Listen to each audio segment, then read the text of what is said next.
Welcome to the Nerd Party. Let the filibustering begin. Welcome to Nerd Pod.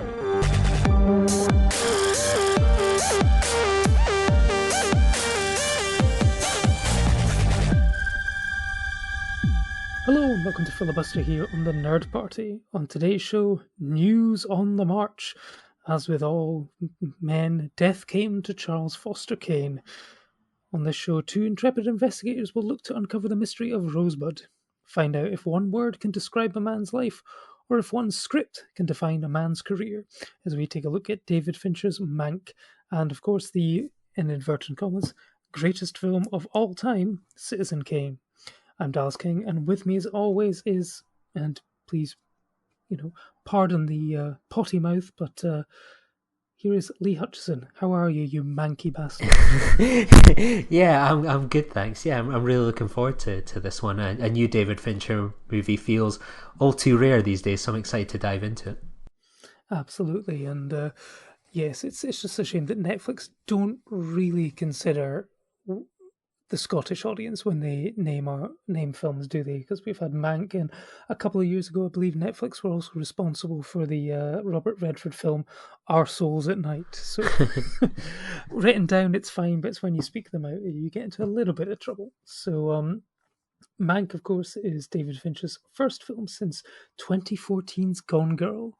You know, if World War Z or Z2 had ever gotten off the ground, it might have filled in the gap. But yeah, Gone Girl was back all the way in 2014. But he's back, and Mank was released over the past weekend. But I think, unless you're looking at something like The Disaster Artist, the wonderful A24 film, which we've discussed on the A24 project in the past, I think you really need to have seen Citizen Kane to truly appreciate this film. So I think that's where we're going to start. We're going to go back all the way to 1941, dive into that classic, and then see how it affects our judgment of this film. So Lee, I believe you have just watched Citizen Kane for the first time. Is that correct? Yeah, that's right. It's one of those ones that I have a huge pile of films where they're cultural black spots, and I'm always determined that for a cultural black spot, I want to be able to watch it in a cinema. And I kind of had the idea in the back of my mind for quite a while that, well, like Mank's coming up, a behind the scenes sort of telling about the making of Citizen Kane.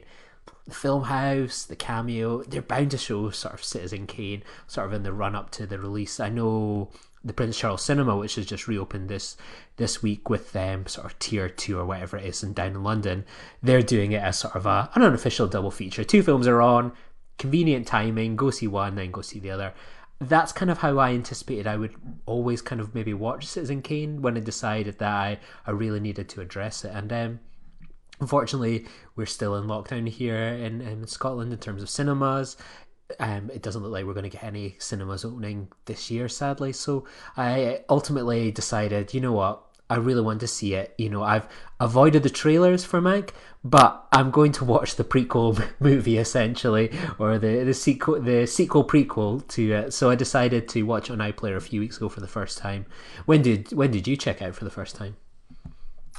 I saw it for the first time in 1998 as part of the Introduction to American Cinema course at the University of Aberdeen, along with such other classics as Taxi Driver and Jurassic Park, and it kind of like blew me away at the time. It was like a real introduction of just what I was amazed at just how well it was put together in terms of cinematography and editing and stuff like that.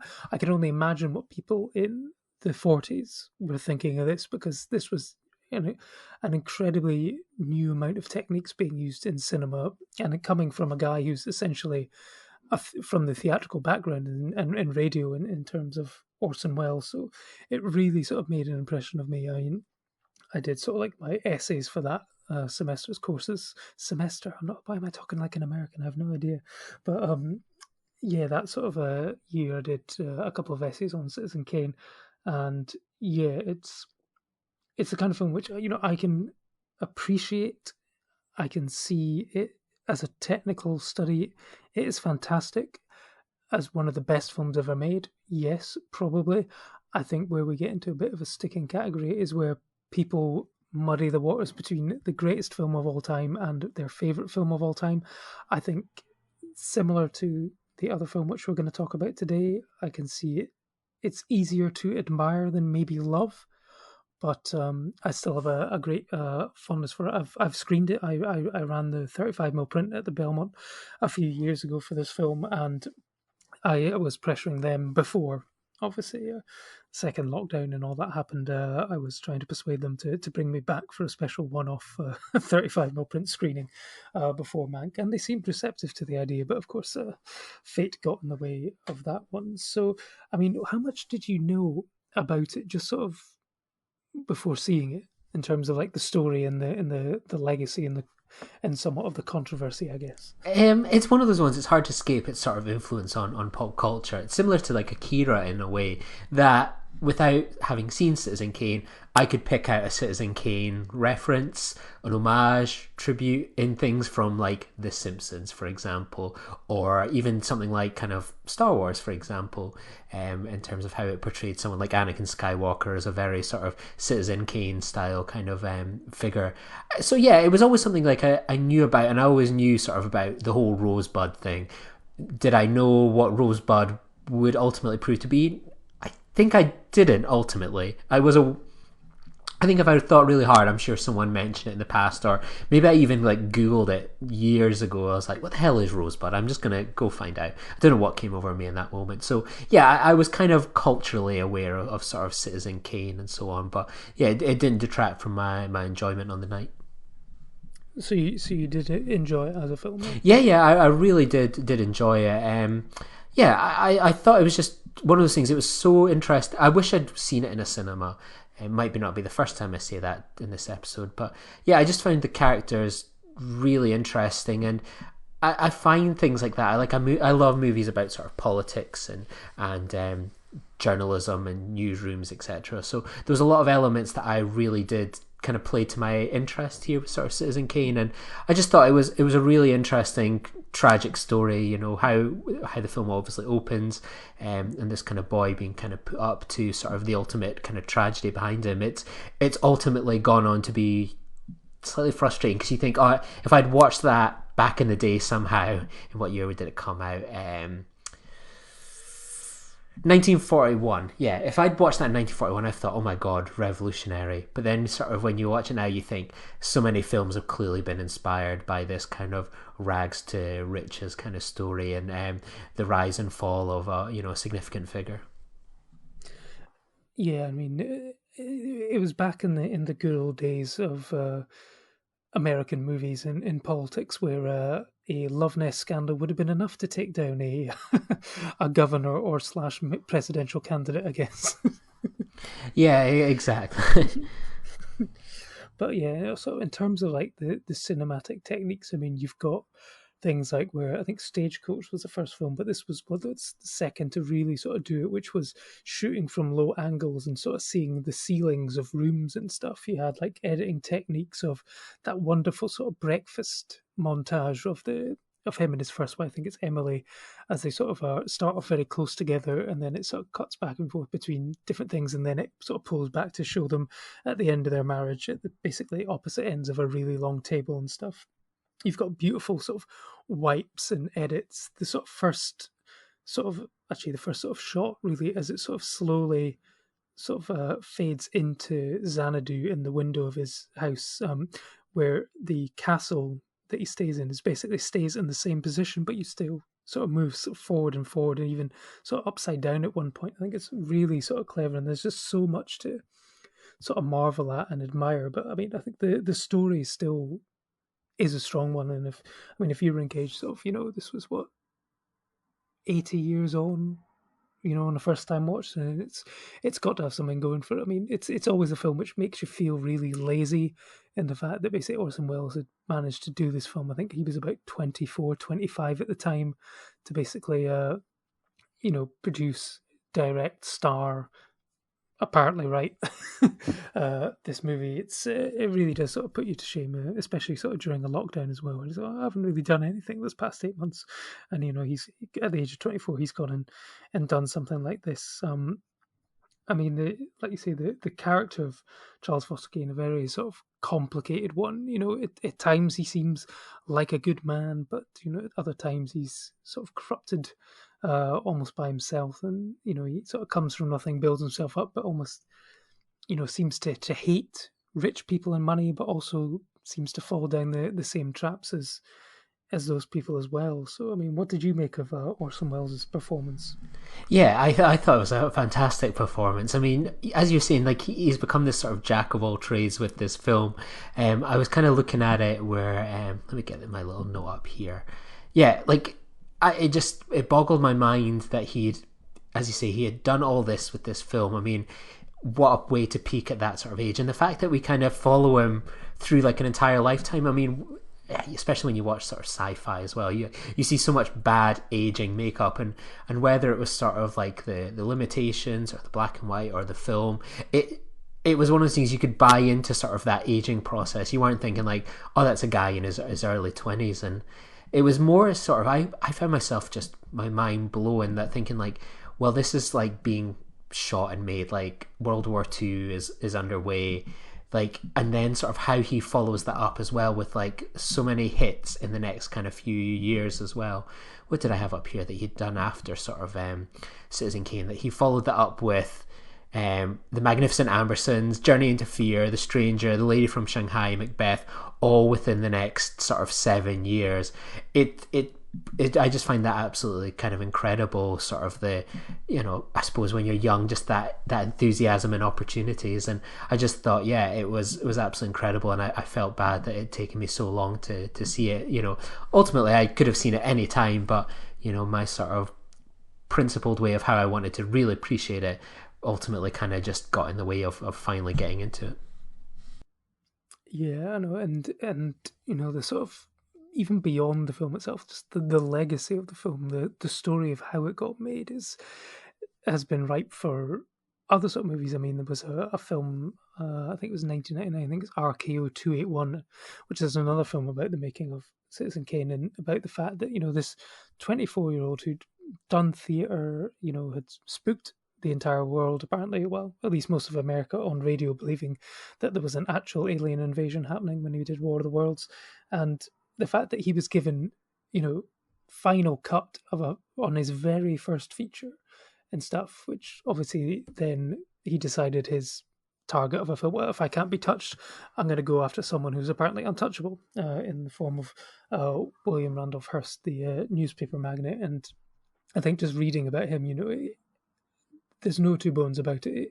Of course, it is him. There's far too many similarities in it, and I guess we can sort of move into that aspect of it when we move on to talk about the next film. But I mean, what did you make of? I mean, it's an 80-year-old film. I think it's okay to talk about spoilers. I mean, it's been, like you say, it's been spoofed and parodied and so many other things, and so at the end, they've been searching for, what is Rosebud, who is Rosebud, and then it just sort of pans away from the investigative reporters who have failed in the entire job. It looks like they failed in the movie to find out what it means, and then it sort of pans away over all his mountains of property, over mountains of possessions, collectibles, and then it sort of zooms in on an old wooden sled that he had as a kid, and then, ironically enough, that sled just goes straight into the fire, and you find out that the sled was Rosebud. As Peter Griffin in Family Guy would say, hey, it's a sled, Rosebud is a sled, there you go, I've saved you 2 boobless hours.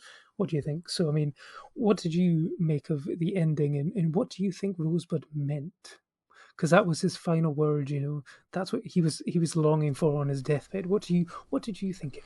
I think it's one of those ones that it was interesting watching it for the first time, because, as I say, I was sure I knew what Rosebud meant, but if someone asked me before the film, like, what's Rosebud, or there's a bullet to your head, I don't think I would have said it would have been this little sled.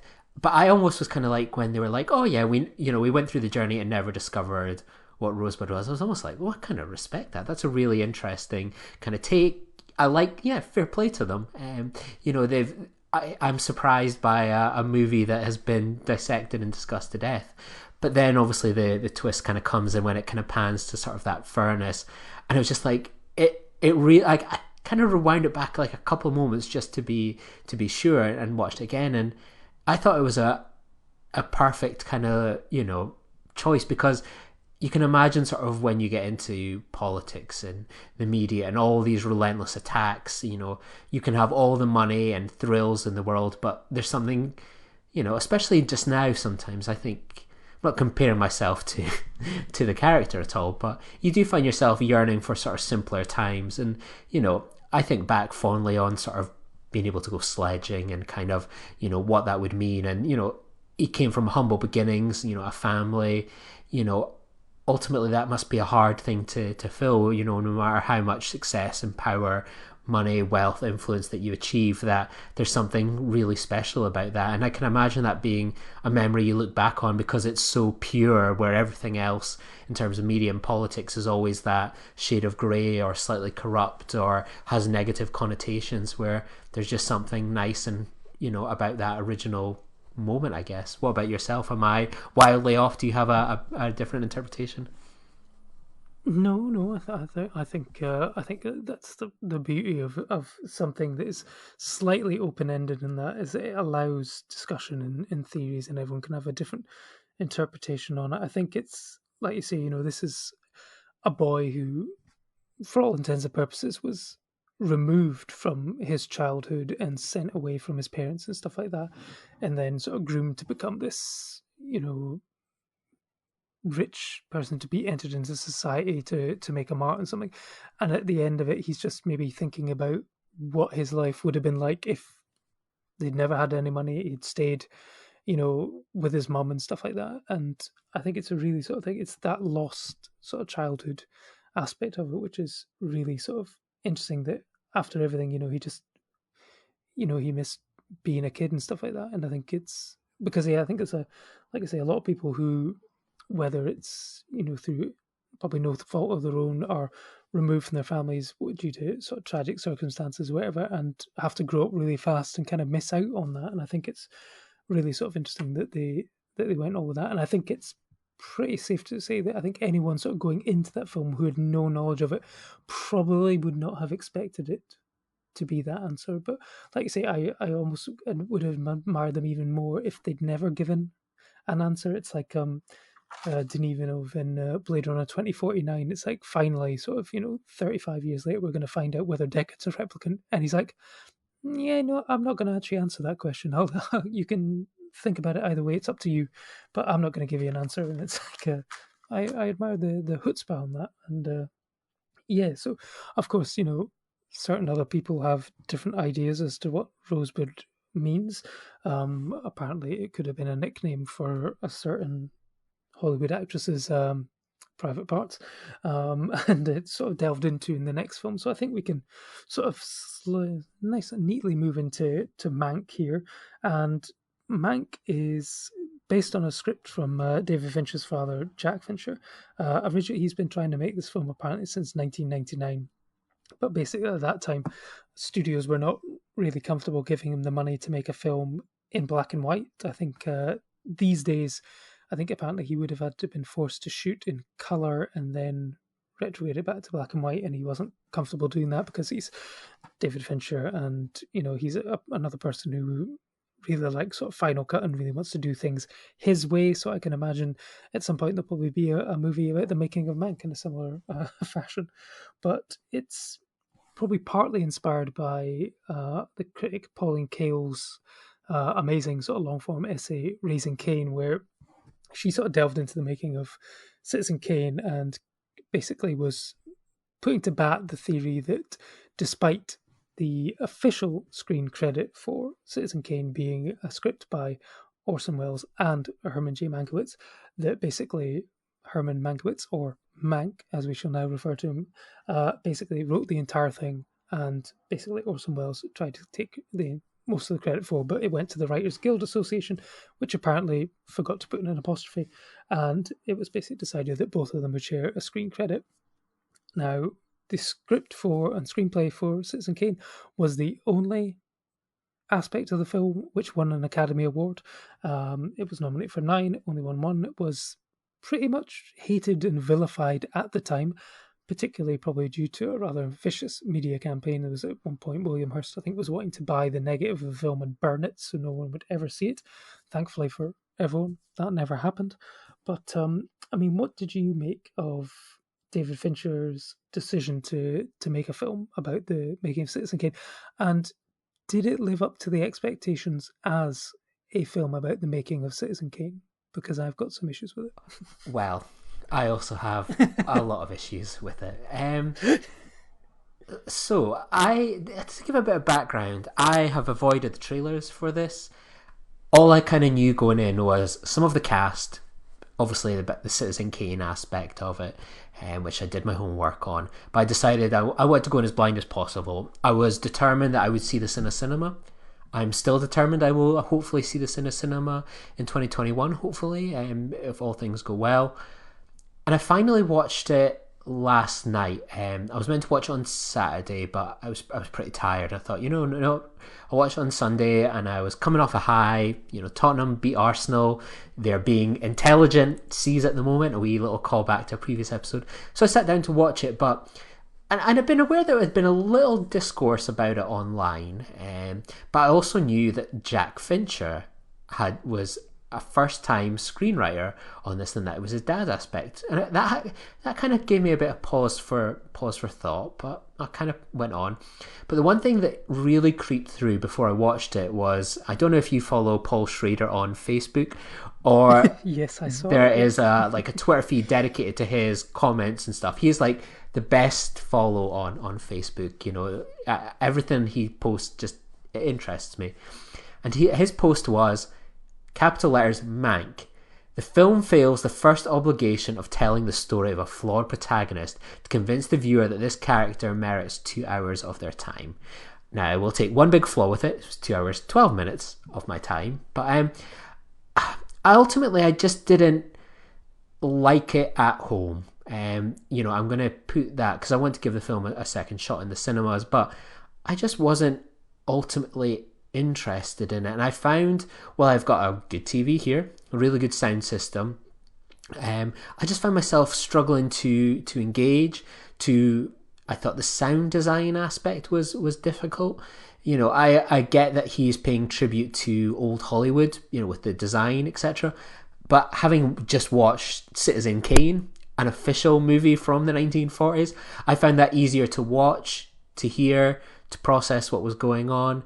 With this, I felt like I got to the end of saying, like, right, I probably could have, if I watched that in a cinema with like a top tier sound system, position myself well, I think I could really take things in. But even things like the cigarette burns or something for like the lighter, the real change and stuff, it just didn't convince me, and it just felt like it was a really frustrating experience, which ultimately impacted on the film. And I didn't really, as kind of Paul Schrader said, I just didn't really care for this character. It was not enough to keep me engaged. And David Fincher is one of my all-time favourite directors, but even films like, Curious Case of Benjamin Button, or whatever it is called, I don't particularly like that, but I found it interesting on a technical level and interesting. But then I think some of his other work recently, I've just loved. Dragon Tattoo, Gone Girl, all great. His classics as well. Some of his TV work, amazing. With this, I was like, this is a guy that's making his dad's script, and like I went on to IMDb to look at Jack Fincher's credits to see if he had any sort of real background in this area. He was a talented writer and essayist, and he is known for writer on Mank and the thanks credit for Mank. So I was ultimately really disappointed that this was how I got to watch Mank for the first time, and I hope it's a maybe better experience when I get to see it in the cinema, but I'm not as enthusiastic about rushing to see it as I was before. Yeah, no, there was something. I think, like you say, the watching something which is clearly designed to be seen in a cinema, watching it home is always tough. I was able to watch this on my TV, thankfully. I didn't have to watch it on my phone or my laptop, but I think there was just something. I think part of my sort of rather sort of meh reaction to it was, I think it's similar to my reaction to Prometheus, in that I went to Prometheus thinking this is going to be basically a direct prequel to Alien. It's going to show us basically what happens leading up to Alien. It was not that film. Subsequently, on rewatches, I kind of enjoy Prometheus more because I now accept what type of film it is and can watch it as a standalone film with certain tie-ins towards the Alien franchise. With this, I was kind of going in thinking, oh, this is going to be like the definitive making of Citizen Kane movie. You know, it's going to be like The Disaster Artist or something like that, where you basically go through the entire making of the film, and it's like great. It's like even if you've never seen Citizen Kane, it still works as a film. But if you have seen Citizen Kane, it's got loads of like little references and jokes, and you think, okay, no, it's great. That's fantastic. I mean, it does have some of that. There's like a shot of Mank dropping I think it's a little whiskey bottle or a glass or something rolling out of his bed, which is similar to the shot of Kane dropping the snow globe. You've got other things like that, which is good, but it wasn't the film I was expecting. So I think if I then go back and watch it again, potentially in a cinema, I might appreciate it more now that I am at comfort with it being a film, which is basically more of a sort of statement and look at Hollywood itself rather than one particular movie. You know, it sort of goes into his battles with the studios, Writers Guild. It looks at sort of propaganda movies of these sort of, again, actually looking at, weirdly in 2020, it's a film which is looking at fake news about all these little sort of newsreel things based to sort of defame one of the Democratic president, I think it's governor candidate in California in the 40s and stuff like that. So it's that kind of thing. It's the study of an alcoholic, a man who's washed up completely in terms of basically he's burned most of his bridges, which is why he accepted working on a script for a film which he would have received a handsome fee but no credit. And then at least at the end, you finally sort of get a bit of the meat in the bones where you're looking for the sparring with Orson Welles, you're looking for the sparring with Hearst and stuff. So there's a couple of scenes towards the end. But like I say, that's like in the final third. It takes a long time to get there. And I think, like Paul Schrader said, there maybe just wasn't enough to engage me on that. And I know a lot of the discourse on Twitter has been about the casting of Gary Oldman. I thought it was good. Some people think it's a bit odd that a 62-year-old man was cast as a 40-year-old. I know David Fincher, I think, has come on to social media this weekend to basically say, if you've ever seen an alcoholic in his 40s, early 50s, they look a lot older, so therefore that's why we went with it. So, you know, that's the reason. I think, as with all David Fincher films, from a technical standpoint, you know, it looks fantastic. I think, you know, it's even got, like you say, these Tyler Durden-esque cigarette burns put in to make it look like it's, you know, filmed on 35mm from the 30s. I think the problem is it maybe looks a bit too glossy. I think it could have maybe been scratched up a little bit or something to make it feel slightly more authentic. It does look like they've been sort of slapped in and go, hey, look at that, isn't that cool? I know that I believe he filmed in, I think it's like either mono or stereo sound to recreate what the sound system that would have been available at the time.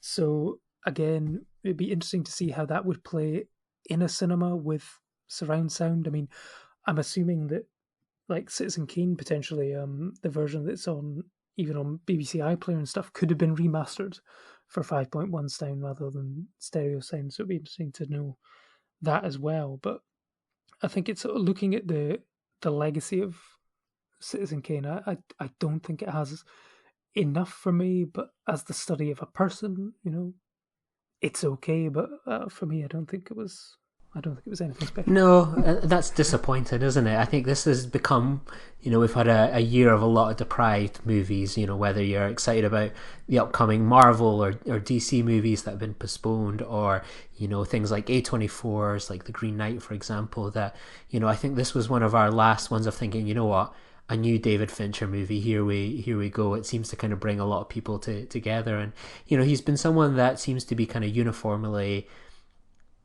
praised for his kind of fast things. Long gone are the days of something like Alien 3, which splits opinion right down the middle. You know, it's been a long time since I've heard people go, oh, I didn't like that David Fincher movie, or that wasn't so good.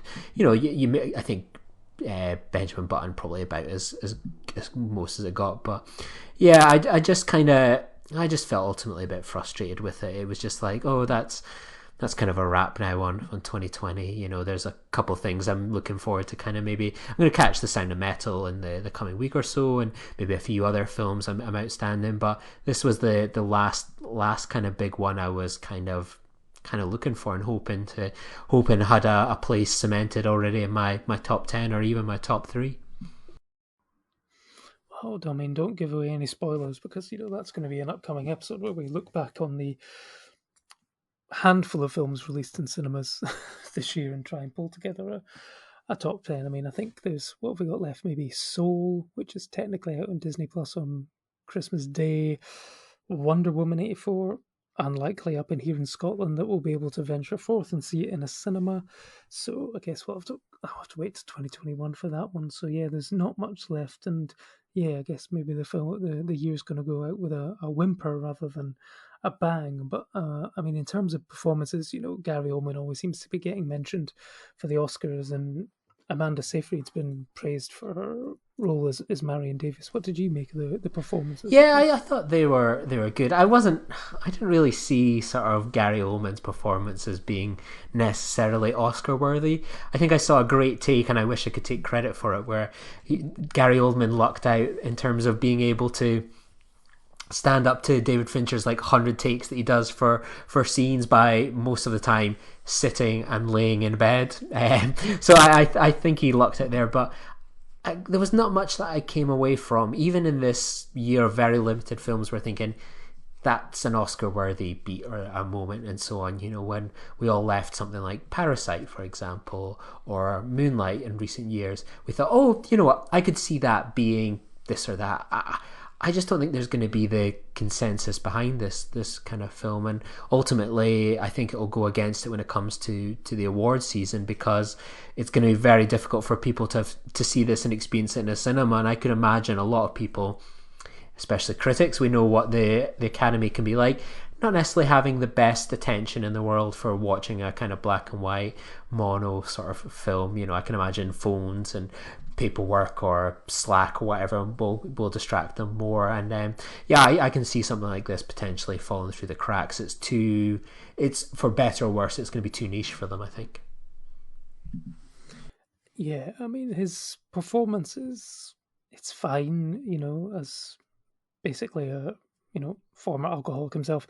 I can, it's pretty much a walk in the park for him for doing that kind of performance.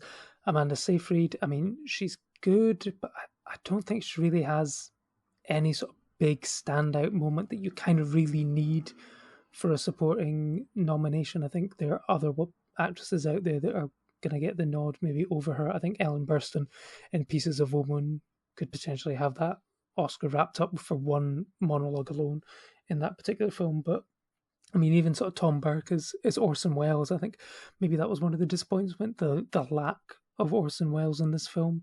I mean, he's always like a sort of shadowy threat in the background somewhere. But I mean, when they first started, when he was on the phone, I thought that's either a fantastic version of someone doing a spot-on impression of him, or they've managed to cobble together archive footage and strung it together, because it sounded perfect. I think in the latter stages of the film, the voice kind of got lost a little bit. But to start off with, I thought it was a great impression. But yeah, even the likes of Charles Dance as Hearst, I thought could have been given more to chew on, like a really good sort of scene. He's got like a memorable speech about an organ grinder and a monkey. But beyond that, you don't really ever see the sort of real sort of vicious sort of side of him, which I think we would have been hoping to see. So yeah, it just all sort of kind of came away as a very sort of like,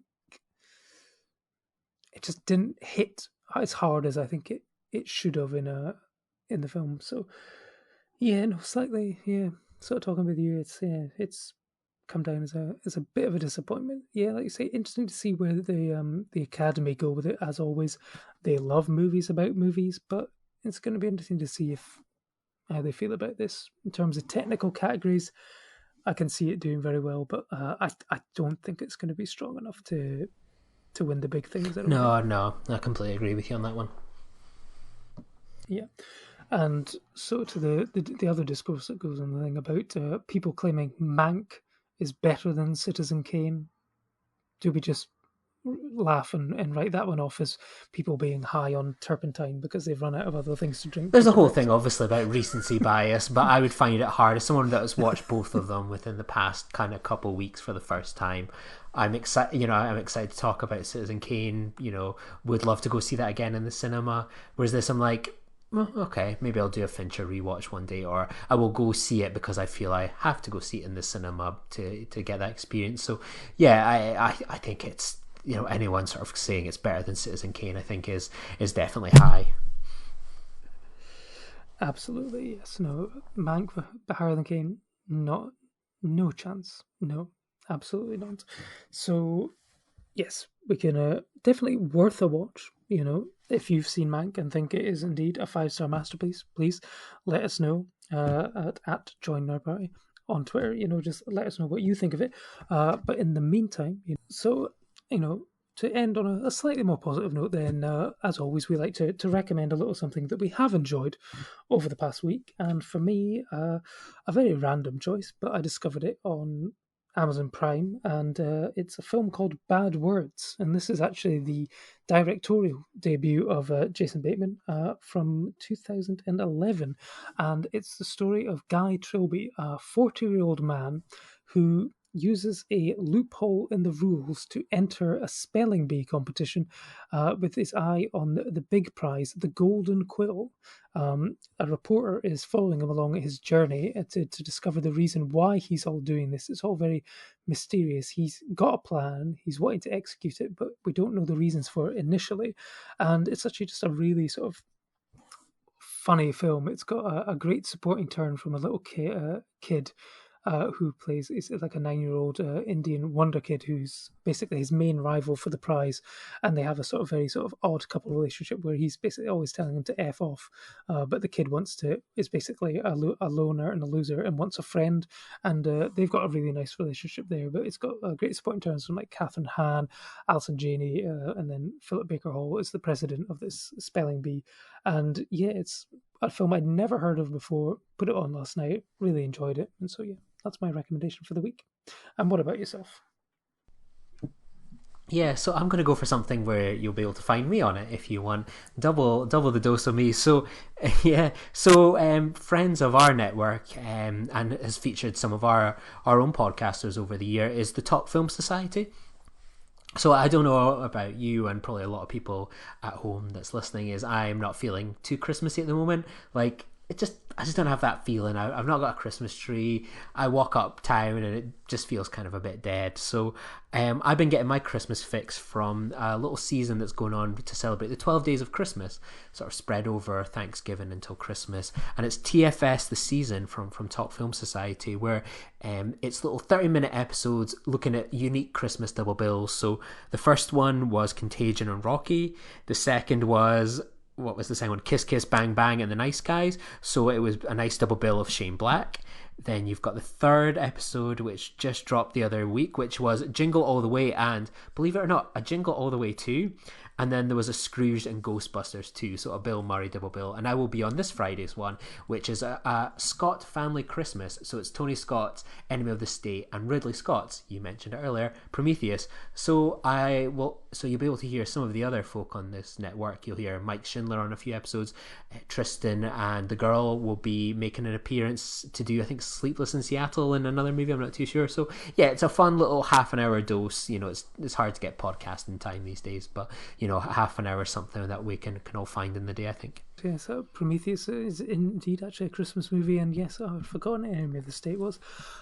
I can see the connection between the other ones, but please, no, Contagion and Rocky.